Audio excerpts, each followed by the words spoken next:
இந்த நரம்பில்லாத நாக்கு எதை வேணாலும் பேசும், எப்படி வேணாலும் பேசும்னு சொல்கிறது முற்றிலும் உண்மை. இது எல்லாருக்குமே பொதுவானது, எனக்கும் சரி உங்களுக்கும் சரி. இதில் பார்த்தீங்கன்னாக்கா ஒரு அடியை வேணாலும் மறந்துடலாம், ஆனால் ஒரு சொல்லை மறக்க முடியாதுன்னு சொல்லுவாங்க. ஏன்னா அந்த சொல்லுக்கு அவ்வளோ சக்தி உண்டு.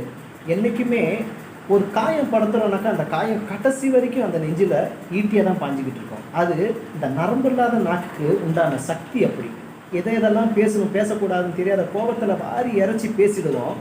ஆனால் அந்த காயப்பட்டவங்களுக்கு மட்டும்தான் தெரியும் அதனுடைய வலி என்ன, வேதனை என்னன்னு சொல்லிட்டு. தன்மையாகவே பேசலாம், யோசித்து பேசலாம், எதையும் சிந்திச்சு பேசலாம். அதை விட்டுட்டு கோபத்தில் நம்மளுடைய கோபத்தை வாரி இறைக்கணும்னு சொல்லிட்டு அவங்கள காயப்படுத்தணும்னு சொல்லிட்டு பேசுகிறோம் பாருங்க. அந்த பேச்சு தான் கடைசி வரைக்கும் பெரிய விரிசலை ஏற்படுத்துறது. அதனால் சிந்திச்சு யோசித்து செயல்படுத்தி பேசுங்க. உங்களுக்கு கோபம் இருக்குன்னு சொல்கிறதுனால இப்படி வாரி அரைச்சி பேசிடாதீங்க, சிந்திச்சு பேசுங்க.